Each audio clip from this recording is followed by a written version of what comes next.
अब रमजान आने वाला है, बहुत सफीर आएंगे। पहली बात नोट कर लो, मांगना आसान काम नहीं है। हम लोग कभी चंदा करने नहीं गए आज तक मुल्क में। बड़े बड़े आते हैं लोग, वो समझते हैं मौलवी को बुलाएंगे, हजरत चंदा करवा देंगे। मैं कहा भाई ये तो बड़ा जिल्लत का काम है। अल्लाह अपने घर का मोहताज रखे, बस परेशानी का काम है। लेकिन जो लोग आ रहे हैं, पहली बात नोट कर लो,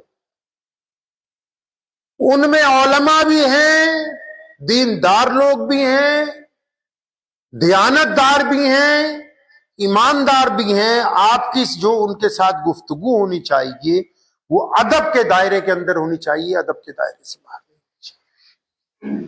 क्योंकि उनकी एक खासियत है, अब अपने लिए काम कर रहे हो, वो अल्लाह के दीन के लिए काम।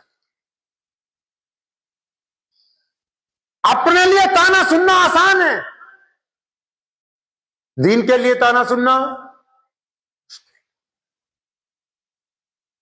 ये बड़े बड़े मदारिस, हजारों बच्चे पढ़ रहे, हुकूमतें कहां पढ़ी हैं जिनसे?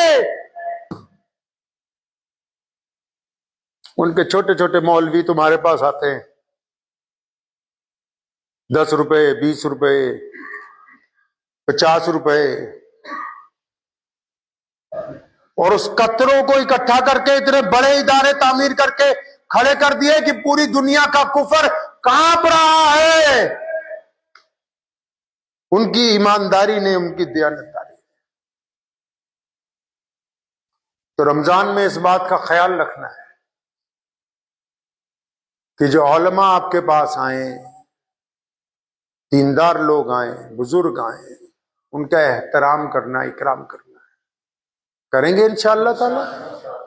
उनको मदरसे के लिए भी पैसे देने, उनको उनके जाती खर्च के लिए भी हदिया देना।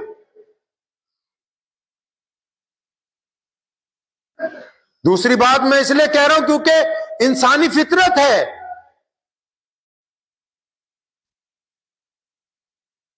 अगर आप चाहते हैं कि कोई बंदा चोर ना बने तो उसको चोरी का मौका ना दीजिए। आप चाहते हैं कि आपके बच्चे चोर ना बने तो जानबूझ के घर में कुर्ता वहां टांगिए जहां से रोजाना वो पैसे निकालने, आप उनको मौका दे रहे चोरी करने के लिए। मौका ना दीजिए। 500 मदरसे को देने तो 500 सफीर को बोलो ये आपके लिए, ताकि दीन का काम और तेजी से आए। अब दूसरे नंबर पे गदागर भी आएंगे। गदागर समझते हो? जो किनका गुजारा ही चंदे के ऊपर है, जो सारा साल झूठ बोल के चंदा करते हैं, लेकिन उनका झूठ इसलिए कबूल है कि वो अपनी जात के लिए झूठ बोलते। किसके लिए झूठ बोलते हैं? अपने लिए। होता उनको कुछ नहीं है, ओ जी मैं बीमार हूं जी, मैं ये हूं जी, मैं वो हूं जी। चल भाई तू जो कुछ भी है, हमारे पास जो कुछ है अल्लाह के नाम पे है। लेकिन तीसरी बात खतरनाक है, कुछ बदमाशों ने, कुछ गुंडों ने, कुछ बेईमानों ने दाढ़ी रख ली, लंबे लंबे कुर्ते पहन लिए, सिर पे पगड़ियां बांध ली,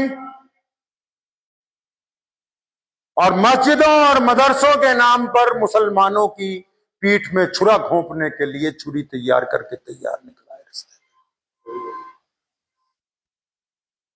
उससे नुकसान यह हुआ कि जिन मदारिस और मसाजिद तक रकम पहुंचनी चाहिए वहां नहीं पहुंच पाती। ये जो चरम जुबान बेईमान है, मौलवी भी नहीं है, मौलवियों का रूप धार रखा है। अगर मौलवी होते तो हराम ना खाते। हमारे यहां पंजाब में तो रवाज चल पड़ा, रोज फोन आता है, कभी गुजरात से, कभी बंबई से, कभी बेंगलोर से, कभी भोपाल से।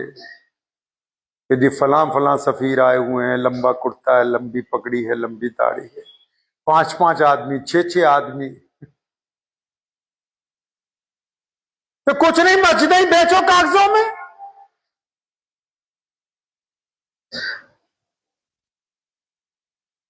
तो जो लोग दीन का नाम लेके दीन से बददयांती करना चाहते,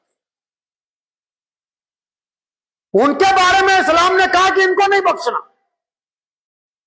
ये जो गदागर मांग रहा है, झूठ बोल रहा है अपने लिए, लेकिन वो अपने लिए बोल रहा है कि जी मेरी बेटी की शादी है, मेरी माँ बीमार है, मेरा बाप बीमार है, वो अपने घर के लिए झूठ बोल रहा है। लेकिन ये जो बेईमान खड़ा होकर कह रहा है कि जी मैंने पंजाब में मस्जिद खाली करवाने के लिए पैसा चाहिए, मुझे पंजाब में फला मस्जिद गिरा दी गई थी, मैंने उसको खाली करवाया, उसके लिए पैसा चाहिए, जबकि जमीन पर इसने कुछ नहीं किया। ऐसे बददियांतों को पकड़ के लाओ, पहले तस्दीक करो, अगर सही हो तो एहतराम, अगर बददयानत हो तो मुकदमा दर्ज करके इनको जेल भिजवाओ, ताकि मुसलमानों की हलाल की कमाई इन बेईमानों की कोठियों के ऊपर।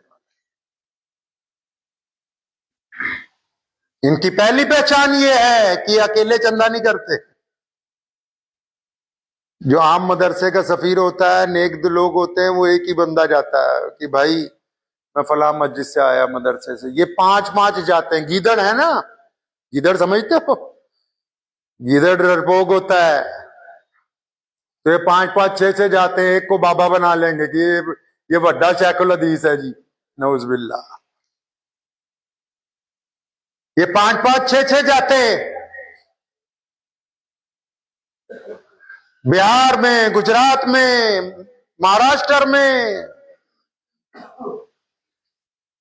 वहां के भोले भाले मुसलमानों को बेवकूफ बनाने के लिए हमारे यहां भी आते हैं। यूपी से, बिहार से पिछले साल अल्हम्दुलिल्लाह 15 डुप्लीकेट मौलवी पकड़वाए अल्लाह के फजल करम से। कहिए सुभान अल्लाह। मुकदमा दर्ज करके जेल भी भिजवाए अल्हम्दुलिल्लाह। पैसा बांटे, सुबह शाम बांट रहे हैं। जब से ये मस्जिद खुली है अल्हम्दुलिल्लाह अब तक 1000 मसाजिद नई तामीर हो गई, नई मसाजिद के अलावा 1000 पुरानी खुल गई, डिस्पेंसरियां चल रही हैं, बीमारों का इलाज हो रहा है। लेकिन ये नहीं कि कोई बेईमानी करके मस्जिद मदरसा के नाम के ऊपर अपना घर बनाने लगे, ऐसा नहीं हो सकता। मोहम्मद रसूलुल्लाह सल्लल्लाहु अलैहि वसल्लम ने हमें सिखाया कि अपने दीन के वफादार रहो, दीन के। रसूलुल्लाह का नाम लेके दीन के साथ धोखा करना तो फिर ये समझना कि हम कामयाब हो गए हैं। ये बददियानत जो है मरने के बाद कब्र में इनको पता लगेगा कि तुमने पंजाब के नाम पर, कभी बिहार के नाम पर, कभी उड़ीसा, ये 3 मजलूम, जिनको हम मजलूम स्टेट कह लो, जिन्होंने धंधा बना रखा है इनका। ये सारी बातें खोल के इसलिए बता रहा हूं ताकि जब देना है अल्लाह और उसके रसूल के नाम पर तो दोनों आंखें खोल के, जब मस्जिद और मदरसे के नाम पर देना है तो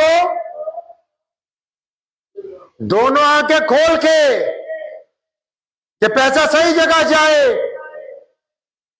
जब अल्लाह और उसके रसूल के नाम पर कोई मांगने आ जाए तो दोनों आंखें झुका के बड़े आराम के साथ जो कुछ जेब में है उस बंदे को दे दीजिए। अल्लाह और उसके रसूल सल्लल्लाहु अलैहि वसल्लम राजी हो जाएंगे। लेकिन जब अपनी अमानत अल्लाह और उसके रसूल के घर तक पहुंचानी है तो फिर अमानत वाला जो है, जो दरमियान में है, पहले ठोक बजा के उसको देखना है कि ये बेईमान तो नहीं है। हमारी तारीख है इस्लाम की, कोई बजट नहीं, कोई बड़े बैंक खाते नहीं, लेकिन उसके बावजूद बड़ी बड़े लाखों मदारिस, मसाजिद तामीर कर दी मुसलमानों ने। कभी इनकार नहीं किया। कौम को जब कुछ कहा उलमा ने, अब भी इंशाअल्लाह ताला, अब भी रमजान आ रहा है, लोग आएंगे बहुत, उनका इस्तकबाल है, कोई इनकार नहीं है। लेकिन इसके साथ साथ बेईमानों से मुसलमानों को बचाना वो मस्जिदों के प्रधानों की, मस्जिदों के जिम्मेदारों की ड्यूटी है। इस ड्यूटी के साथ ये बात जरूर याद रखें कि बेईमान पकड़ने के चक्कर में किसी ईमानदार की बेइज्जती नहीं होनी चाहिए। दुआ भी कीजिए, वक्त भी बहुत हो गया है। कि अल्लाह करीम मुझे भी और आप सबको इस पे अमल करने की तौफीक अता फरमाए। हमारे